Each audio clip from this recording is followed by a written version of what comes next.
These are the 5 levels of Roblox YouTubers. We will start all the way at level 1 with the most highly respected people on Roblox, all the way down to level 5, the darkest part of the Roblox YouTube space, with YouTubers who are the most controversial and unforgivable. And before we start, like and subscribe. At the pinnacle of Roblox YouTube respect sits a tier of creators who have mastered the perfect balance of entertainment, authenticity, and community connection. These are the YouTubers who've earned their place through years of consistent quality content and genuine passion for the game. When you think of what a Roblox YouTuber should be, these are the names that immediately come to mind. KreekCraft stands as the undisputed champion of this category. With over 9 million subscribers, Kreek has built his empire on a foundation of hilarious gameplay, engaging contests, and competitions that keep viewers coming back for more. What sets him apart is the way he approaches content creation. Every video feels like hanging out with a friend who happens to be really good at entertaining people. His consistency is actually goated. You know exactly what you're getting when you click on a KreekCraft video, and somehow he manages to make even the most repetitive Roblox games feel fresh and exciting. The guy has this incredible aura to turn something as simple as games like Grow a Garden into compelling entertainment without resorting to cheap tricks or manufactured drama. And then there's Flamingo, also known as Albert. This man has built the largest Roblox-focused YouTube channel on the platform, boasting over 12 million subscribers. Since launching in 2017, Albert has captivated audiences with his unique blend of humor that walks the fine line between chaotic and clever. What makes Flamingo special isn't just his massive following, it's how he's managed to maintain his authenticity while scaling to such enormous heights. His videos regularly pull in millions of views within days of publication, yet he never feels like he's pandering to the algorithm or chasing trends for the sake of it. Even through years of making videos, Albert's genius lies in his ability to find genuine entertainment even in the most mundane Roblox games. It never gets old. Whether he's trolling other players in creative ways or diving into the weirdest games the platform has to offer, there's always this underlying respect for the community and the game itself. He doesn't punch down at younger players or mock the platform that made him famous. Instead, he elevates everything he touches through his commentary and perspective. These level 1 creators have transcended the typical Roblox YouTube space. They have established genuine cultural icons within Roblox YouTube while also being well respected, branching into merchandise and cross-platform content while maintaining their core Roblox focus. Their content strategies involve consistent branding and the ability to adapt quickly to trending games and memes within Roblox overall. Most importantly, they've earned the respect of both their peers and their massive audiences through years of authentic and fun content creation.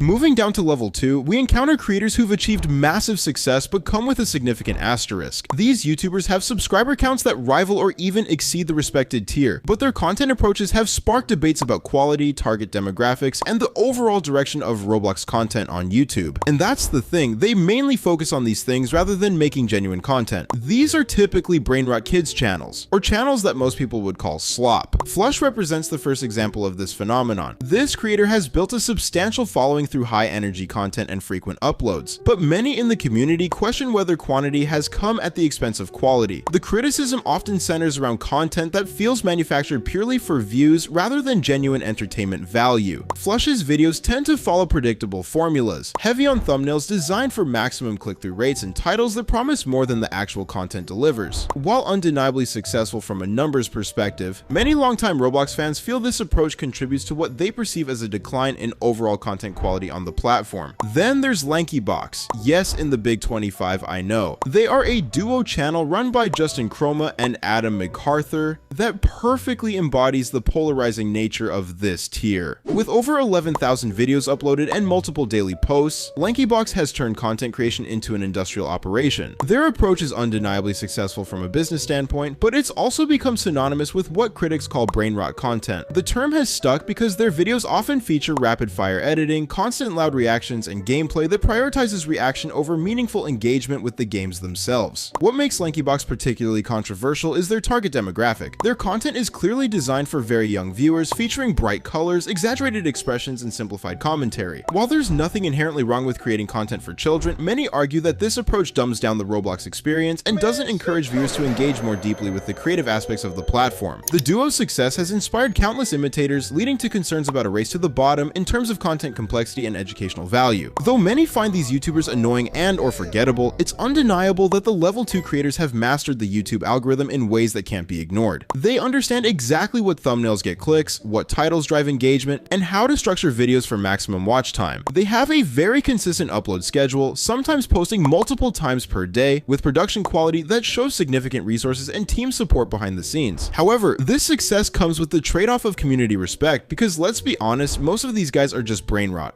Level 3 represents perhaps the most fascinating tier in the Roblox YouTube space. These creators exist in a gray area where their content, personalities, or actions have either sparked significant controversy or they deal with controversial topics. Still, they maintain substantial portions of the community who view them favorably. They're the ones who generate heated discussions in comment sections and sometimes split opinion polls right down the middle. Schlepp sits prominently in this category, and his story perfectly illustrates the complexity of this tier. Known for his investigative documentary-style videos, Schlepp rose to prominence on Roblox YouTube by tackling some of the platform's darkest corners. He became especially known for his To Catch a Robloxian series, where he and his team lured out and exposed PDFs operating on Roblox, later passing the information to authorities. This bold approach to content creation has consistently pushed boundaries, often in ways that generate significant discussion within the community. His work has led to multiple arrests and brought awareness to serious safety issues on Roblox, and honestly, he's well respected. But why is he in level 3 and not higher? Well, what makes Schlepp's position particularly interesting is how his controversies have often centered around issues that many in the community actually agree need addressing. His willingness to call out problematic behavior, highlight gaps in Roblox's safety measures, and engage with topics other creators avoid has earned him a dedicated following who appreciate his directness. The main reason is due to the area of where he works within the Roblox community, not who he actually is overall. Trust me, he's a great guy. Ruben Sim represents another facet of this tier, known for his investigative approach to Roblox content that often uncovers genuinely concerning issues within the platform. His work has brought attention to safety problems, inappropriate content, and policy inconsistencies that affect millions of users. This has made him a hero to many who believe Roblox needs more accountability and transparency. However, his methods have also put him at odds with Roblox Corporation itself, leading to legal battles and platform bans that have further complicated his relationship with the community. Parlo and Guamgo round out this tier with their own unique approaches to controversial content.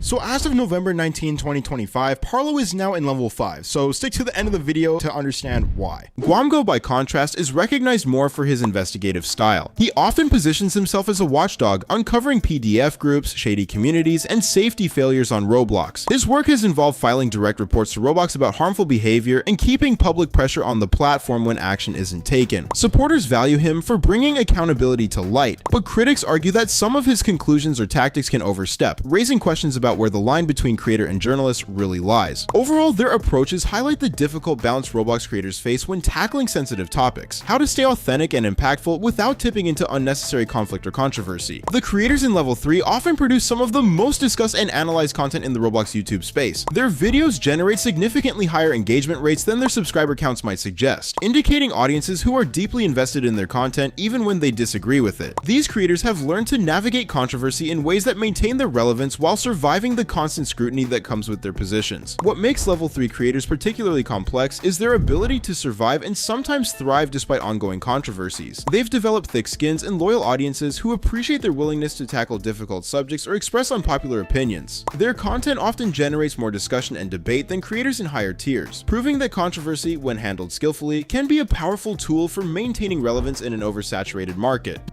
Here's where things get quite dark, but not as dark as level 5 coming up next. Level 4 introduces us to creators who've crossed certain lines in the community's perception. These are YouTubers whose controversies stem not from addressing important issues or pushing creative boundaries, but from creating unnecessary drama, exhibiting strange behavior, or consistently making questionable decisions that leave viewers scratching their heads. Lisa Gaming represents the chaotic gray area of this tier. Her videos are known for bizarre gameplay decisions, confusing commentary, and a presentation style that feels almost deliberately designed to frustrate or amuse viewers. While this has made her a recognizable figure in the Roblox community, it hasn't earned her much respect as a creator. Instead, she's often treated as more of a meme than a serious YouTuber. Her notoriety also comes from frequent controversies, such as feuds with other creators, accusations of spreading misinformation, and videos that cross into personal attacks rather than commentary. At times, her more extreme content has even led to bans, fueling the debate over whether she's intentionally leaning into chaos or simply careless. This mix of unpredictability and conflict has kept her name circulating, but it leaves her reputation stuck in a gray zone, visible but far from respected. KobeBlocks falls into this tier through a different route, having been involved in various community dramas that seem to follow him wherever he goes. His content itself might not be inherently problematic, but his tendency to find himself at the center of disputes with other creators has earned him a reputation as someone who attracts controversy. Whether these situations are intentional attempts to generate attention communication skills, or simply the result of poor decisions, the pattern has become impossible to ignore. ignore. PGHL Films represents another variation within this tier. Best known for his cinematic Roblox Piggy roleplay films and story-driven animations, he built a large following by blending narrative storytelling with Roblox gameplay. However, his reputation has been complicated by allegations that surfaced in 2024, including claims of inappropriate behavior in Discord servers and sharing disturbing content. These accusations, alongside the eventual deactivation of his Roblox account, left his audience divided. Some fans still enjoy his dramatic storytelling regardless of authenticity, while others feel betrayed by what they see as staged situations and troubling conduct behind the scenes. PGHL Films occupies a difficult gray space, viewed by some as a talented storyteller and by others as a creator whose controversies overshadow his work. Clownshell rounds out this tier with one of the most controversial reputations in the Roblox YouTube space. Her content often relies on extreme tactics for engagement, including clickbait, exaggerated reveal videos, and emotional hooks that critics argue exploit Roblox's younger audience. She has been accused of promoting scam links, using misleading or sensational titles, and even crossing ethical boundaries with inappropriate material. These controversies have led to repeated conflicts with other creators, community backlash, and platform penalties. While her persistence keeps her name in circulation, it's less for respect and more for notoriety, leaving her branded as a creator who thrives on courting controversy rather than building trust. The level 4 creators share a common thread of generating drama that feels unnecessary or self-created rather than arising from legitimate platform concerns or creative differences. Their controversies often center around personal behavior, poor decision-making, or content approaches that many find off-putting or inappropriate. Unlike level 3 creators who might have valid points buried within their controversial presentations, level 4 creators typically generate negative attention without corresponding community benefits.